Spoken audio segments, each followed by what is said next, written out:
Would the telescope show him things about the universe that were invisible to the naked eye? Galileo was the first human being to see the mountains and craters on the moon. Before him, people believed that the moon was perfectly smooth, but Galileo's telescope revealed surface features much like those on Earth. When he pointed his telescope at the planet Jupiter, he was shocked to find 4 small stars around it, which no one had ever seen.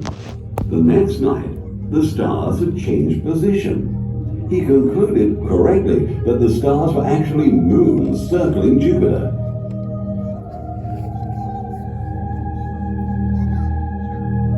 People had long wondered about the mysterious glowing streak in the sky, known because of its dim white appearance as the Milky Way.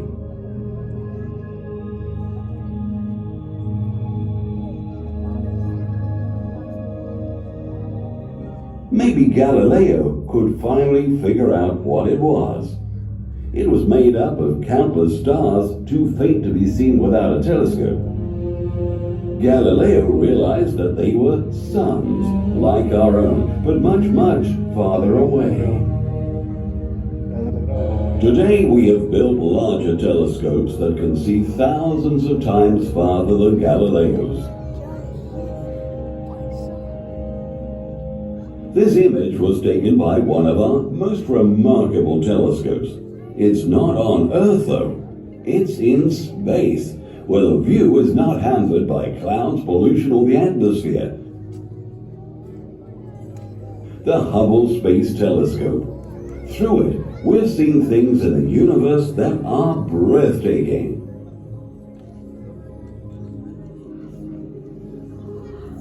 Because of our technology, we understand a lot more than Galileo could. But there remain great questions. How did the universe begin? What is it made of? How big is it?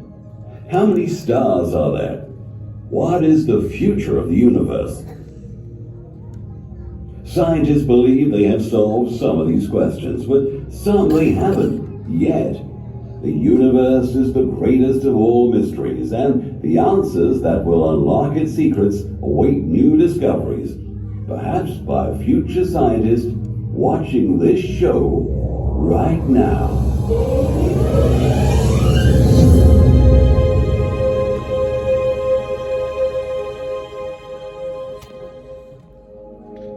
It is vast. It stretches as far as we can see in every direction. It is a place of bitter cold and blazing fire. It is beautiful. What exactly is the universe? As far as we know today, it encompasses everything that exists, from tiny atoms to the whole Earth, to the sun and other planets, to the trillions of stars and the billions of galaxies. The universe is all things everywhere. It is also an immense mystery, a source of wonder throughout human history. Across the ages, some of our greatest minds have offered theories about the nature of the universe, often expanding on the ideas of those who preceded them.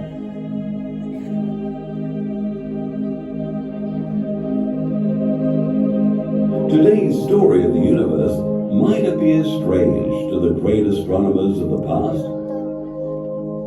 Vishwamitra in India, Ptolemy in Greece, Aryabhat in India, Copernicus in Poland, and Galileo in Italy.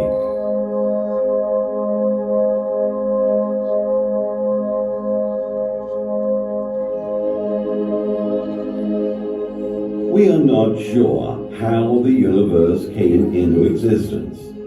Some believe that it was created in the remote past. Others say that it has always been around. Present-day science estimates that the universe is about 14 billion years old and suggests that it exploded into being in a Big Bang.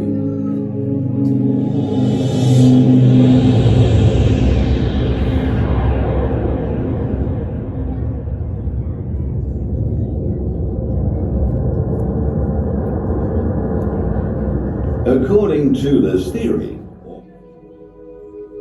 some of these galaxies are spiral-shaped, some elliptical, and another snake irregular shape, sometimes a result of colliding galaxies. Generation after generation of stars were born, produced elements for life, such as carbon, oxygen, and iron, and eventually died.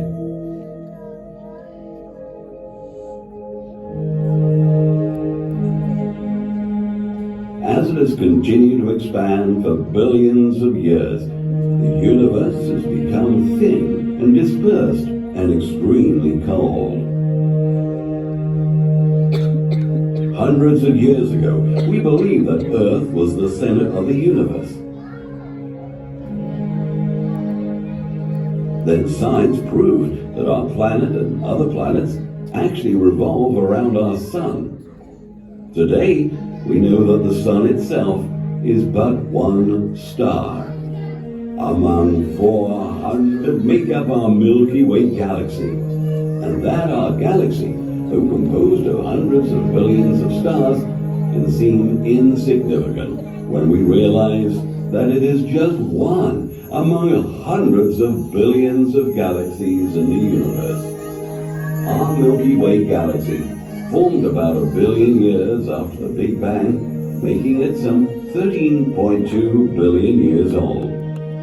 The most ancient star of dust, which we call a solar nebula. The birth of the sun was brought about by the explosive death of a nearby star. Shock waves from the explosion of the dying star triggered the formation of the solar system. Most of the gas and dust in the cloud went to form the sun, and a small amount collected to form rings and debris around it. Most of the material in the rings then coalesced to form planets: Mercury, Venus, Earth, Mars, Jupiter, Saturn, Uranus, and Neptune. Smaller, leftover bits of matter became dwarf planets like Pluto, asteroids, and comets. Of the 8 planets, only the 3rd planet, Earth, is located in a zone where life can thrive. Unlike Venus, it is not so close to the sun that water boils away, nor is it so far away that water freezes into ice, as on Mars. Water in its liquid state is essential for life to arise and to evolve. The Earth was initially very hot, and there was no atmosphere. In the course of time, the outer surface cooled into a hard crust, encasing a core of molten rock. In many places, the liquid interior broke through the crust as volcanoes and spewed out red-hot lava and gases. These gases formed Earth's first atmosphere. One theory holds that clouds in this early atmosphere showered rain unceasingly for thousands of years, giving rise to our oceans. Another theory is that the water masses on Earth were created by impacts from massive comets, which are made largely of ice crystals. Had you been able to watch the birth of our planet from space, it might have looked like this. The solar system started condensing about 4.5 billion years ago. Couple 100 million years later, the Earth had appeared. After another 300 million years, the atmosphere and the oceans had covered Earth. Another 500 million years passed and some primitive forms of life appeared, such as blue-green algae. Another 500 million years, and bacteria and simple plants had arrived. Then, over billions of years, more and more India, complex apna India. organisms evolved, first in the sea and later on land. Eventually, some 200 million years ago, the gigantic animals we call dinosaurs dominated Earth, only to disappear about 70 million years ago, probably as a result of climatic changes caused by the crash of a large asteroid, setting the stage for the rapid evolution of mammals, foremost among them humans, who began to shape nature itself. Our ancestors made stone tools, used fire, and learned to farm.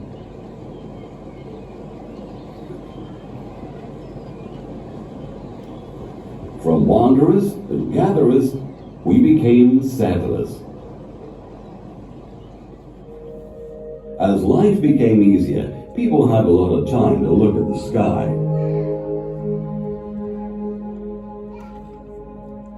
In the apparent random distribution of stars in the night sky, our ancestors imagined. One of the most conspicuous constellations seen in the winter sky is Orion, the Hunter.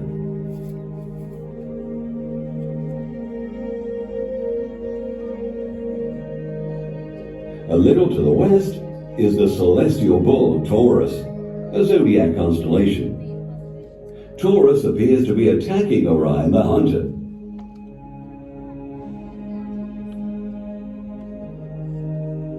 The orange giant star Aldebaran forms the eye of the bull.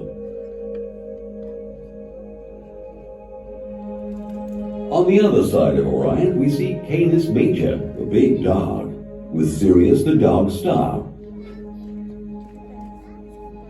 Sirius is the brightest star in the sky, and there above is the puppy dog, Canis Minor, with its bright star, Procyon.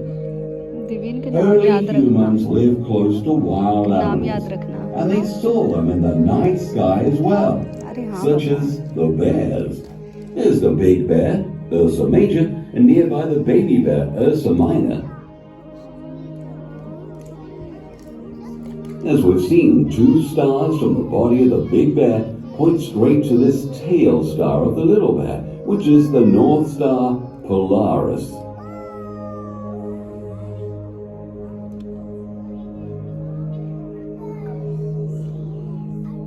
Right overhead, we find the famous zodiac constellation Leo the Lion. One of the brightest stars, Regulus at the front paw, is actually 4 stars. And Denebula at the tail is a relatively young star.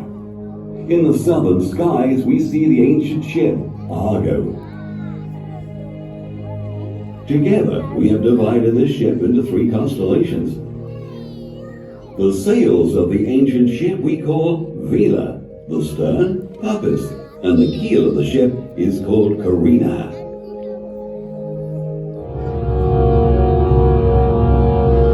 One great question fascinates us. Is there other life out there?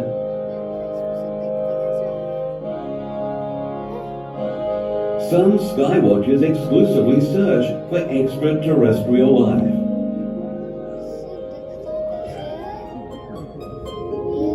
Recently, we've discovered that